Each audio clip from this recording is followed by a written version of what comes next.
Et bien justement, le déclic c'est peut-être demain soir contre Saint-Maur, 8e du classement. Saint-Maur. Joseph Simonchik soit aligné sur la feuille de match. Ça c'est moins sûr. Eh bien on demandera tout à l'heure à David. Jouera-t-il demain? Benjamin Brossier, c'est le grand moment pour qu'il marque ses premiers points en pro. Face à un promu, mais qui va l'année dernière, il les a déjà affrontés l'année dernière. Oui, maintenant, moi, on est en recherche d'un numéro 3 pour l'instant. C'est vrai que Joseph et Benjamin ont pour l'instant pas mal tourné. Donc on va prendre la décision de un matin. Mais après, voilà, ce que je veux, c'est un joueur qui montre des choses à la table. Benjamin, lui, il lui faut un peu de temps aussi pour s'adapter. Il a fait de belles prestations. Faut pas oublier qu'il a quand même joué Christophe Legout, qui est champion de France en titre, et il perd 3-2. Il aurait même pu gagner. Pour une première, c'était quand même bien. La deuxième prestation, c'était à domicile à la salle Jean-Bouin, ce qui n'est pas facile. Il jouait le 16 mondial alors qu'on était mené 2-0. Et il a fait une belle prestation, ce qui perd 3-1. Et il a commencé. Oui, puis il l'a inquiété, alors qu'il a fait un début de match où il était vraiment très crispé. Donc, et Joseph, moi j'attends de lui qu'il tienne son rang aussi de 100e joueur mondial à peu près. Donc Brossier devrait être aligné demain. Non, pas du tout. Présentation de la 6e journée de championnat de Pro A. La Vaillante reçoit donc Saint-Maur. Saint-Maur qui lui a une victoire au compteur. Et aujourd'hui la Vaillante est mondiale. Oui, enfin une seule victoire à leur compteur pour les joueurs de Saint-Maur. Et surtout, ils restent sur 2 défaites consécutives contre Cestas et contre la Romagne. Donc bon, ce ne sont pas des fautes de guerre. A priori, la Vaillante est favori pour demain soir, il n'y a pas de souci. C'est le club angevin qui est favori. Sur le site internet de la Vaillante, on parle d'un match très très important, un des matchs les plus importants de l'histoire de la Vaillante. Est-ce que tu rejoins ce que dit votre webmaster Non, je ne rejoins pas ça dans le sens où on a souvent la mémoire courte, donc. Dernière, il y avait quand même un quart de finale de Ligue des Champions. Non, mais il nous reste des matchs derrière. Il y a des finales de Coupe d'Europe, il y a eu des matchs de Champions League, des quarts de finale. Et voilà, il y a d'autres, des 2 saisons où on fait vice-champion de France. Il y a ces quelques matchs là où c'était vraiment important. Maintenant, c'est un autre challenge qu'on a pour l'instant, c'est d'aller gagner notre maintien. Donc Saint-Maur fait partie d'une des équipes qu'il faut battre. Maintenant, on n'est pas favori. Moi, je ne me mets pas favori parce qu'on est derrière le reclassement. Ça sera du 50-50. L'équipe qui va... Même sur le papier? Ah, mais sur le papier, ça marche pas. Ça serait bien trop simple sur le papier. Si c'était... Là, je serais vraiment tranquille. Alors que ce soir, je pense que je vais passer une nuit un peu plus inquiétante que le papier peut laisser entendre, parce qu'ils ont fait Saint-Maur tout de même des belles prestations à chaque fois. Alors, ils n'ont pas réussi à jouer souvent les 3 joueurs très bien en même temps. C'est Stozic, Le Gouen, Bertin demain? Non, Yang Chen, je pense. Yang Chen, c'est sûr. Bertin ne joue pas. Il ne jouera pas l'année. D'accord. Le plus costaud, c'est Tozic. En cas de blessure. Voilà, en ce moment. Oui, en ce moment, parce qu'il a aligné 2 victoires sur le dernier match, 2 sur 2.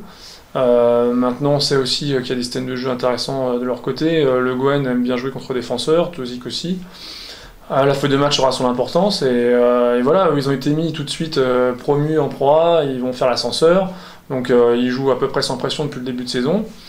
Peut-être que demain ils auront un peu plus de pression parce qu'ils savent clairement aussi que s'ils nous battent, ils font une bonne opération pour le maintien. Donc à nous aussi de montrer qu'on a des joueurs d'expérience, qu'on a aussi le club, ça fait 12 ans qu'on est en Pro A. Moi j'ai pas oublié les années où on jouait le maintien les premières saisons. C'était pas plus facile que jouer la Champions League ou le titre. C'est un autre défi, mais tout aussi intéressant. Et paradoxalement, Michel Martinez, lui, fait un de ses plus bons débuts de saison de sa carrière. Peux-tu revenir un petit peu sur ce début de saison contrasté? Parce qu'aujourd'hui, tu es dans une équipe, on peut le dire, entre guillemets, qui ne tourne pas actuellement. Et en individuel, ça se passe bien pour toi? Non, c'est vrai que j'ai toujours eu l'habitude de quand je gagnais des matchs, que ce soit au total on fasse un résultat probant ou 3-3 ou gagner, et là c'est vrai que ça fait bizarre de gagner des matchs et de rien avoir au bout. S'il y a bien un joueur qui connaît les opérations commando, c'est toi pour le maintien. Donc, on se rappelle de l'Istre.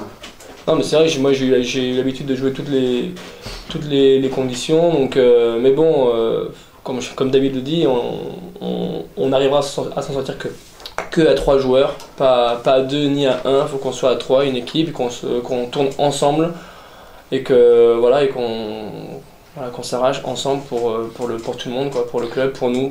Enfin, je dirais même plus, c'est même pas 4 joueurs, c'est le staff aussi derrière qu'on doit être aussi positif. Les supporters aussi, j'aimerais bien que demain il y ait du monde pour venir les supporter. C'est toujours plus facile quand on est dans le haut du tableau de remplir Jean-Bouin que là sur une affiche un peu moins flamboyante que des Charleroi ou du Düsseldorf. Mais c'est peut-être maintenant qu'on a besoin. David, comment sens-tu qu'il y a moins d'engouement autour de la variante idiotable par rapport à ces dernières années? Quand on perd forcément. On peut poser la question, quand on regarde un peu les affluences, on voit un tout petit peu de moins de monde. Ça c'est typique. Il n'y a pas de secret quand tu C'est perds. typique, voilà, quand tu perds. C'est le sport en jeu. C'est le sport, même en Pays de Loire, beaucoup de sport.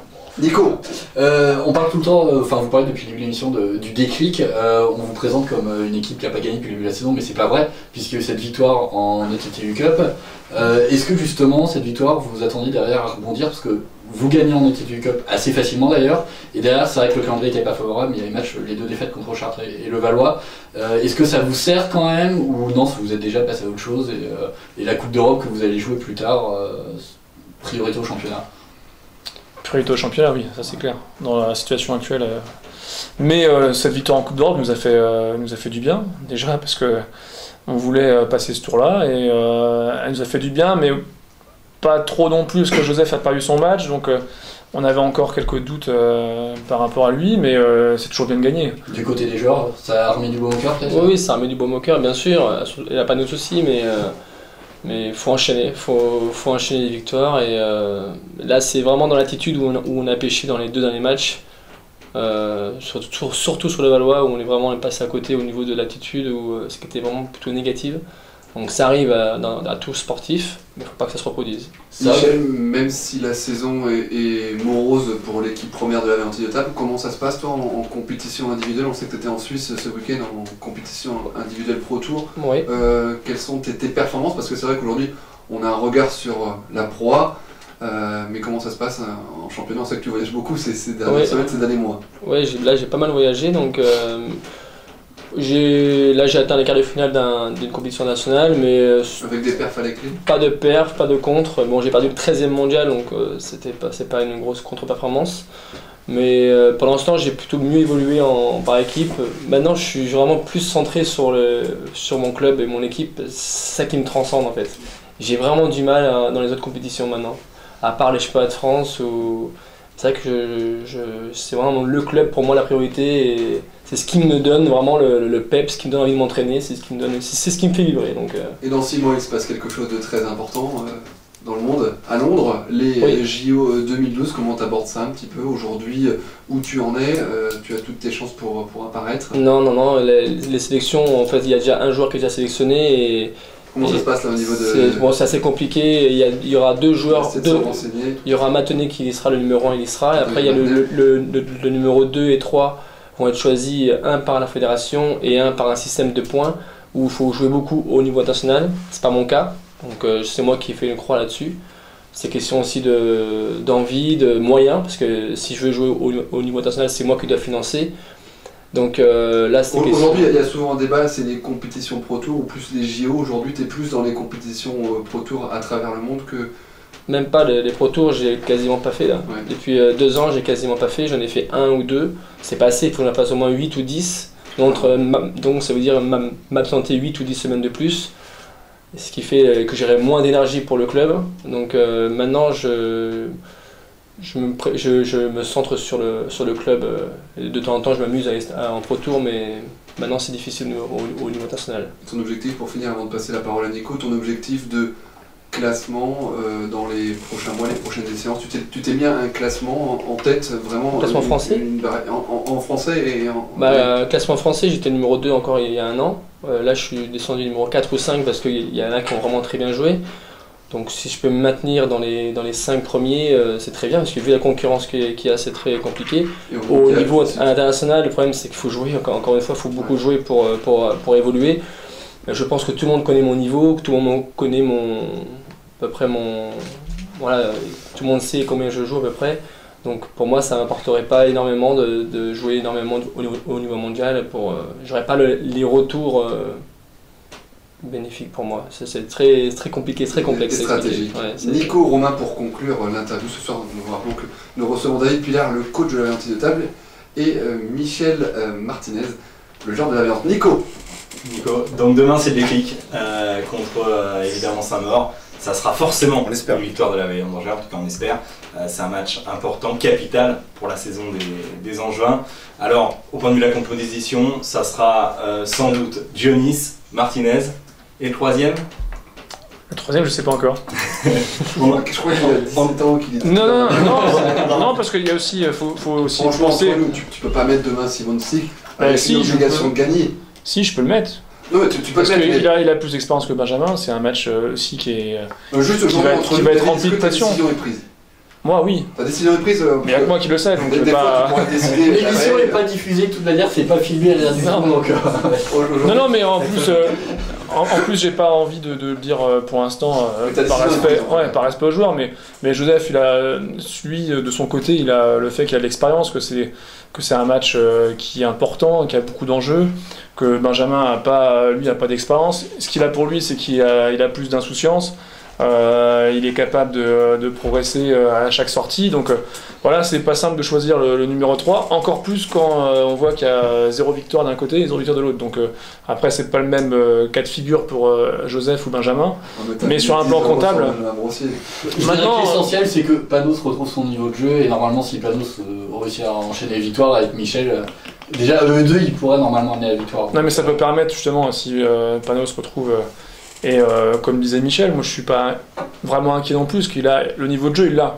C'est plus qu'il n'arrive pas à le tenir des fois sur un match en entier ou sur une rencontre entière, mais s'il se remet à gagner des matchs, il va aussi redonner confiance à Michel aussi, mais également au troisième joueur qui sera aligné. Mais je répète que le quatrième joueur qui sera sur le banc, que Eric Gautret, le manager, et moi-même, on doit aussi être tous positifs et avoir qu'un seul but. Moi demain, je pense même pas qu'on puisse faire un match nul, on va gagner. Merci David, il a fini sur une note optimiste. Merci Michel, qu'est-ce qu'on peut te souhaiter Michel Martinez, c'est de remonter sur le podium des numéros 3, d'être dans les 3 meilleurs joueurs français, D'être champion de France. d'être champion de France. Dans les 3 ans, ça serait bien. Voilà. Piquer la place à Adrien Matenet. Non, champion de France. Matenet n'a jamais été champion de France Ouais. encore. Mais piquer la place, je parle numéro 1. D'accord, champion de France en équipe. Ok. Champion de France en simple. Ensemble, d'accord. Et ton classement Classement, au moins dans le top 3. pour revenir dans le top 3. Oui. Voilà, c'est vraiment ton objectif Ouais, aujourd'hui. ouais. Merci en tout cas à David Pilar d'être passé dans le magazine Equimandi, également Michel Martinez. Tout de suite, on se retrouve dans 4 minutes pour parler d'Angesco, de l'ABC et d'Angers Noyon. L'équipe du lundi, votre magazine sport sur les 100.